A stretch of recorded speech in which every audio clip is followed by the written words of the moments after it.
Hello everyone, Dr. Mad here. Let's get mad about poetry. Today we are going to look at Tissue 2006 by Imtiaz Dharker. This is a very challenging and ambiguous poem based around the various possible meanings of the word tissue. For example, tissue paper and living tissue, human tissue or living tissue. The dictionary gives additional definitions: rich or fine material of a delicate or gauzy texture, an intricate structure or network made from a number of connected items. So, intricate means complicated or complex. Gauzy is just another word for very delicate and kind of see through material. The main themes seem to be about identity, the power of paper, and of course, the power of living tissue. In other words, life itself. But the word tissue also implies fragility in contrast to the power. So fragility means easily broken. And here we have Imtiaz Dharker. She was born in 1954 in Pakistan, raised in Glasgow, and now lives between London and Mumbai. She works as a documentary filmmaker in India and is also an artist. She is the author of 7 poetry collections. Imtiaz Dharker describes herself as a Scottish Muslim Calvinist, a very unusual and interesting combination. Calvinism is complex and it comes from somebody called Calvin, but one aspect is a belief in predestination. In other words, that everything is already decided in advance by God. In her earliest books, Herder and Other Poems, Postcards from God, Dharker explores what she calls her real country: movement, transition, crossing over, as well as the tensions between secular and religious cultures in a world of fear and emergent fundamentalisms. So already you can see from her background, her very complex background, why her poetry and this poem that we're going to look at is so complex and difficult to understand. Okay, so as always, here is a glossary for the poem, and you'll notice that the glossary itself is not that big. So there's good and bad news here. The good news is that the poem, the actual words and phrases used are not difficult. It's the poem as a whole, the metaphors used that are difficult. Okay. So anyway, please pause the video and make sure that you at least understand these words. Go through them 2 or 3 times. Here are some pictures to help you. So sepia is like that worn out color that paper gets when it gets old. These are mountain folds or mountains. It's just another word. Mountain folds is just another word for mountains, although technically it means something a bit more. But that's geography. We don't need to worry too much about it. Luminous means giving off light, and monolith is like something like that. And here are the techniques that she uses. So she uses all these techniques, but also just uses lots of nouns, verbs, and adjectives in a very effective way. Okay, so I'm going to move on to the next slide now. Right, so let's listen to the audio version, and it's read by the poet herself, and then we'll go through it. Paper that lets the light shine through. This is what could alter things. Paper thinned by age or touching. The kind you find in well-used books, the back of the Quran, where a hand has written in the names and histories, who was born to whom, the height and weight, who died where and how, on which sepia date. Pages smoothed and stroked and turned transparent with attention. If buildings were paper, I might feel their drift, see how easily they fall away on a sigh, a shift in the direction of the wind. Maps too. The sun shines through their borderlines, the marks that rivers make, roads, rail tracks, mountain falls. Find slips from grocery shops that say how much was sold and what was paid by credit card might fly our lives like paper kites. An architect could use all this, place layer over layer, luminous script over numbers, over line, and never wish to build again with brick or block. But let the daylight break through capitals and monoliths, through the shapes that pride can make. Find a way to trace a grand design with living tissue. Raise a structure never meant to last, of paper, smoothed and stroked, and thinned to be transparent, turned into your skin. Okay, so a very difficult poem, and I'm going to go through it, but this is a good opportunity to remind you that poetry is meant to be difficult, okay? And in fact, some people think that the more ambiguous a poem, then the better it is. I mean, maybe that's going a bit too far, but the point is, as far as you're concerned, for your GCSE essays, the worst thing you can do is panic if you get this poem and think, oh my God, I don't understand this poem. And you just sit there with a blank piece of paper. Okay. Please don't do that. In a way, there's good news here that with this poem, you can give many alternative interpretations and you actually get more marks for that. I have mentioned this in previous videos with other poems where in those cases, it wasn't the whole poem that was so ambiguous. Sometimes you had one or two ambiguous lines, and I mentioned then that don't panic with these lines. Just give alternative interpretations, and you'll actually get more marks. So in this case, in this poem, that actually applies to the whole poem. Okay. All right. So the first thing to say actually is normally as the heading, I normally just have the phrase the poem. In this case, I've actually got the title of the poem. And the reason is you could start this poem in two ways. You could start it with the actual poem itself, paper that lets the light shine through, or you could use the title as part of the poem and it would still make sense. So if you said tissue paper that lets the light shine through, that kind of makes sense as well, doesn't it? So just remember what I'm saying verbally you would be writing down something like that. Okay. What I'm saying are verbal versions of the sort of things that you could just write down. Okay. And in this case, in this poem, if you can just make comments on the poem, just kind of try to interpret the poem, that in itself would easily get you a passing grade, if not more so. Okay. The examiners know that this is a very difficult poem. So normally you only get marks for analysis, as we say, but I think in this case, because it's such a difficult poem, if you can just kind of go through it, obviously depending on what the question is, and make some kind of commentary and talk about the different possible interpretations, you would definitely get a good mark. Okay, so please don't panic and sit there with a blank piece of paper. Okay, so she's talking about tissue paper, which is obviously you can see through. I mean, other pieces of paper you can see through as well, but obviously the thinner it is, the more you can see through. So she's talking about very thin paper, and then she says this is what could alter things. Now, here straight away, the poem becomes very, very difficult. What does she mean by that? Well, we don't know what she means by it, okay? It's up to you how you interpret things. So for me, straight away, what I'm feeling. So remember, it's all about your thoughts, feelings, images, all the different possibilities. So clearly, she's starting off with the idea of paper, how powerful it is, and how it can change things. How can it change things? Well, one of the main things we do with paper is writing. We write books, articles, magazines, and so on.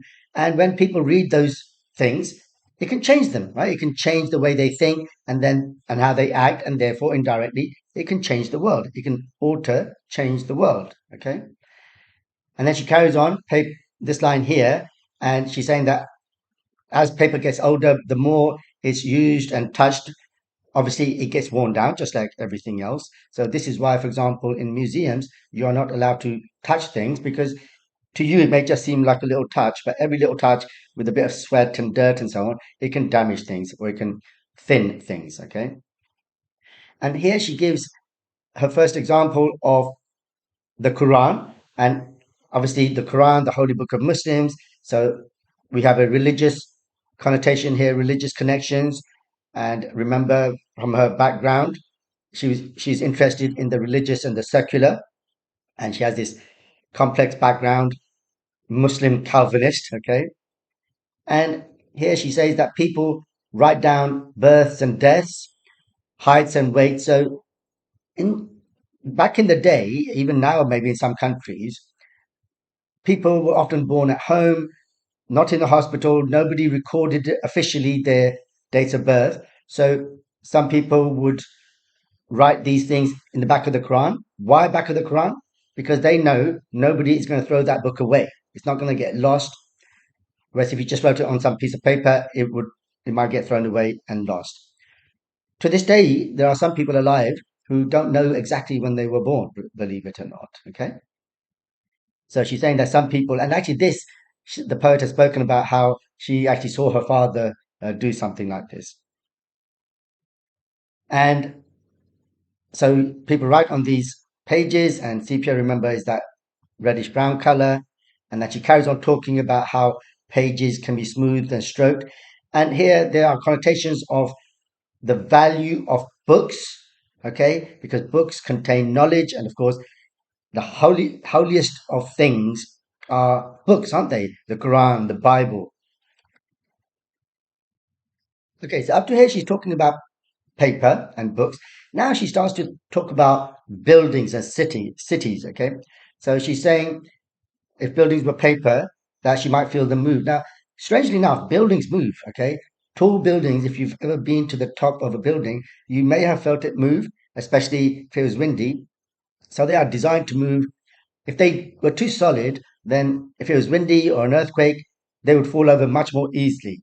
Okay, and obviously, if they were made of paper, you would feel them move even more so.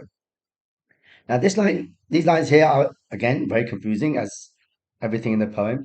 And your reaction will depend on you, okay, your knowledge, your experience. To me, this is a possible reference here to 9/11. So we know she's interested in the conflict between the secular and the religious and so on. So this may be a reference to 9/11 when those airplanes were attacked the World Trade Center, and how easily those buildings collapsed. It was almost as though they were made of paper. Okay, so that's my interpretation. You might have a different interpretation.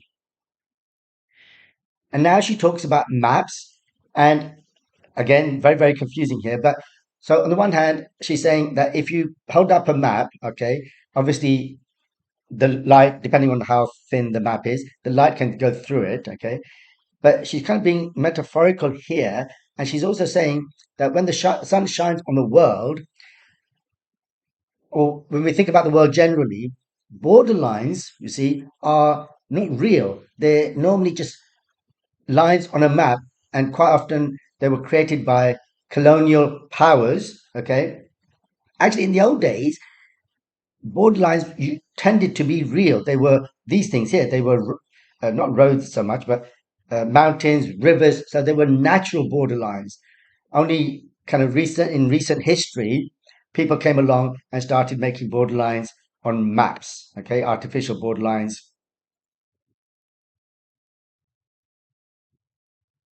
Okay, now she's kind of going back to paper, and here she's talking about receipts, basically, right? Fine slips. Which record what's sold and so on. So, for example, if you need to go back and return something, you need a receipt, right? That's the first thing they'll ask you.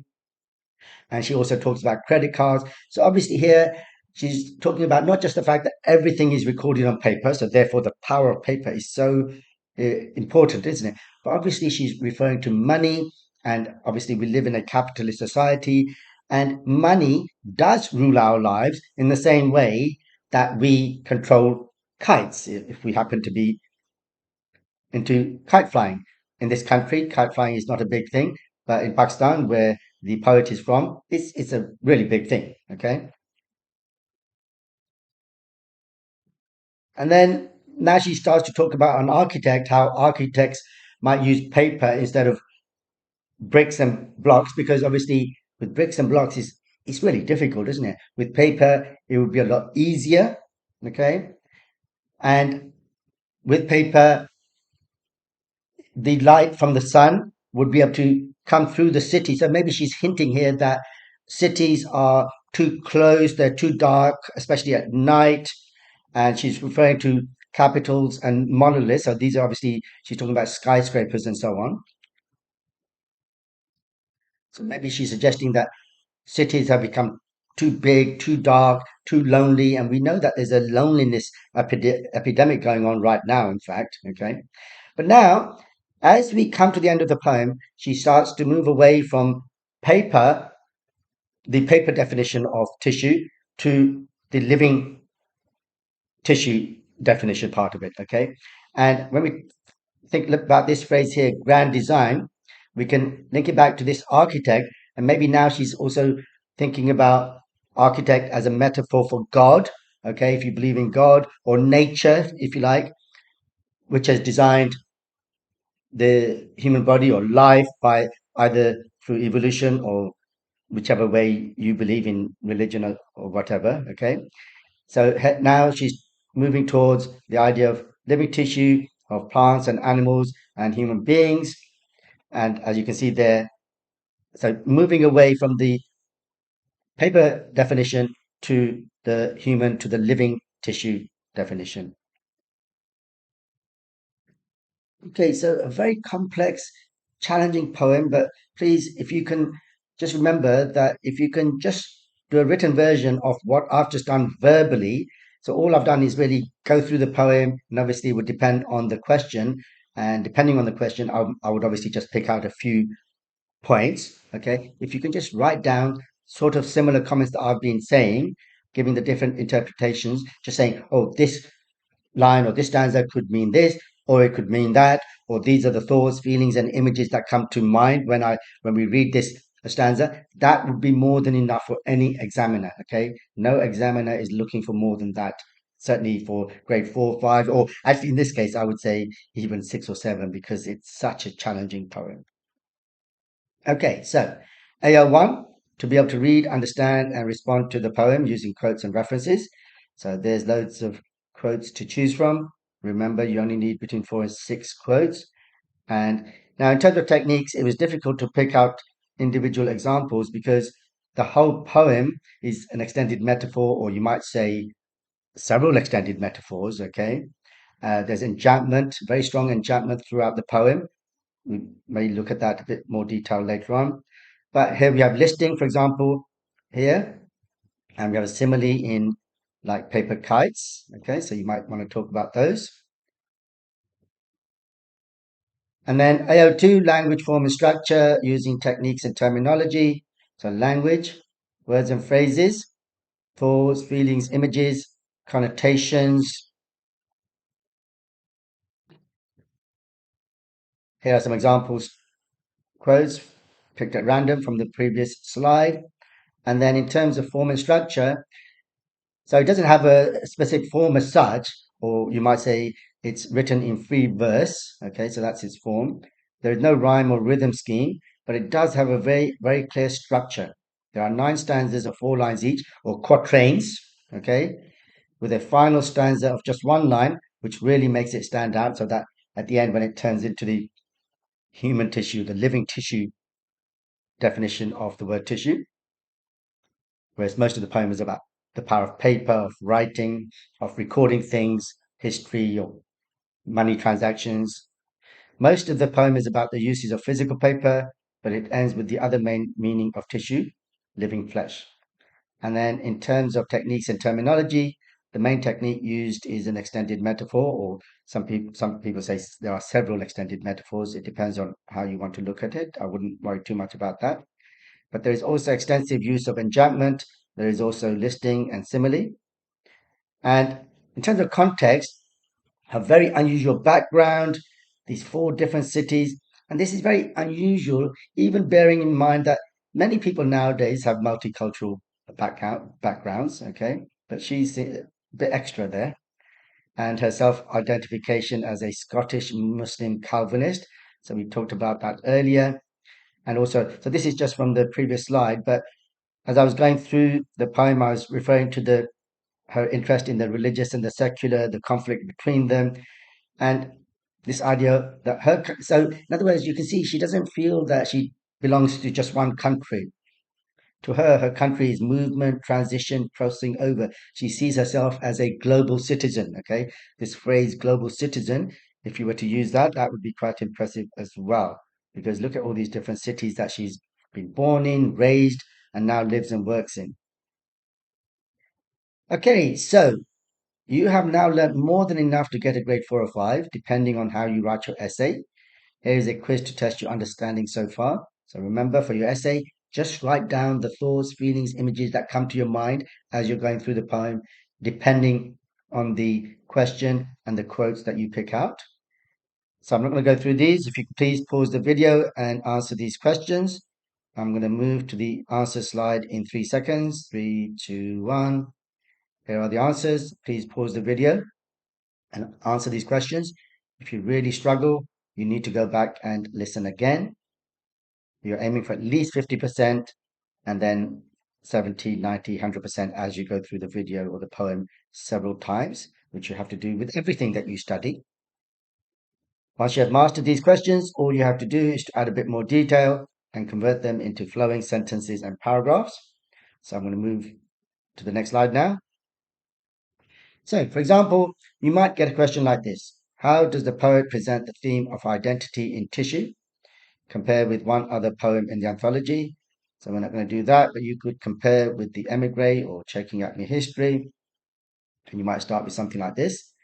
The poet presents the theme of identity by describing the multiple uses of paper using an extended metaphor and ending with how all this might feed into living tissue and hence identity. So identity is both formed of your physical body, but also paper, whether that's a passport or anything like that. So without a passport, without something, a birth certificate, you have no identity. You can't do anything nowadays. Strangely enough, back in the day, you could, believe it or not, passports are actually quite a recent invention. In the old days, you could move around without any passport or anything. Nobody would stop you, nobody would say anything. Sadly, that is no longer the case. The poem begins by saying paper is what could alter things. Here, the poet uses a statement to suggest the power of paper and hence writing to change society. On the one hand, paper seems such a flimsy thing, easily torn, lost, or damaged, and yet it can control and change the world. Similarly, living tissue is both fragile but also very strong.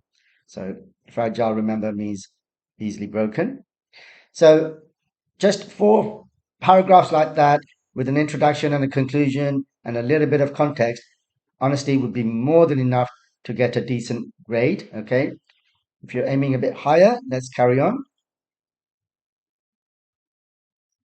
So, in terms of tone and mood, I think we can agree the tone is very thoughtful and philosophical, and the mood created is also very thoughtful and philosophical. So, kind of similar there. Rhyme and rhythm, there's no rhyme or rhythm. There is a structure of these 4 line stanzas, so quatrains, so form. So, we've talked about free verse, we've talked about tone and mood. We've talked about rhyme and rhythm. And then, in terms of structure and context, so we talked about the structure, about the 4 line stanzas, and then ending with the last single line. You could also talk about the strong enjambment and the punctuation.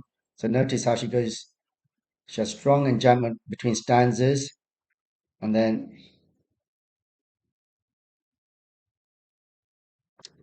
so for example, notice here, there's a comma, but then she has strong enjambment to the next stanza, but notice she starts with a capital letter. So she starts a new sentence and a new stanza, even though in the previous stanza it ended with a comma, not a full stop. Okay, so you might want to talk about these things. Actually, this poem is there's so much to talk about. You don't even need to do that really to get a high grade. In terms of language, like I said, in terms of words and phrases, there isn't really anything that difficult. It's about the whole poem, the whole poem as a whole. Okay. Okay, so here's the advanced quiz. Please pause the video and answer these questions.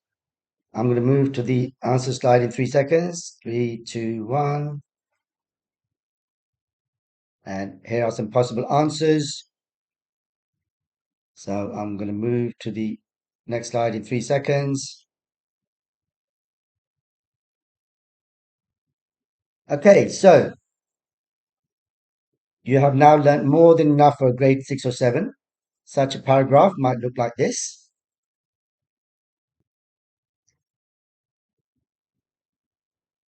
The poet presents the theme of identity by describing the multiple uses of paper using an extended metaphor. The poem is very ambiguous. So notice you can kind of say that to the examiner. You can write that. It is very ambiguous. So ambiguous means no one clear meaning, which can perhaps be understood when we know a little bit about the poet's background. She is born in Lahore, Pakistan, raised in Glasgow, and now lives between London and Mumbai. This is Bombay. It's been renamed to Mumbai, its original name. This multiple identity must have been confusing growing up, and this confusion is reflected in her poetry. Dharker herself, Dharker describes herself as a Scottish Muslim Calvinist, and there is indeed an overlap between Islam and Calvinism in the belief in predestination, although there are subtle differences in this belief. So, about 6 paragraphs like that with an introduction and conclusion. I mean, that's an introduction there. And context would be more than enough to get a grade 6 or 7. And then if you're aiming for the highest grades, I think, so on the one hand, the bad news is that this is a difficult poem. But actually, for the people aiming for the highest grades, it's kind of a blessing because one way of getting the highest grades is by giving many different interpretations. So this poem is perfect for that, okay? So the difficulty of this poem lies in the whole piece rather than individual words or phrases. If you can write coherently about this poem as a whole, suggest various alternative interpretations, give your own views, etc., you could easily get the highest grades. So notice I haven't picked out individual words or phrases. And then in terms of form, structure, and context, so if you could talk about the free verse, the quatrains, the strong juxtaposition in terms of context, you could do a little bit more research into what this means, but you don't need to do too much, okay? And if you could put all of that together into a coherent essay, you could easily get the highest grades with this poem. Okay, so once you've got your head around all that, please complete this essay we started. How does the poet present the theme of identity in tissue? And that's it for this very complex and challenging poem. I hope you found that video useful. And if so, please do subscribe and tell all your friends about it. And I will see you in the next video for poetry or for one of the other topics in the GCSE English Literature syllabus.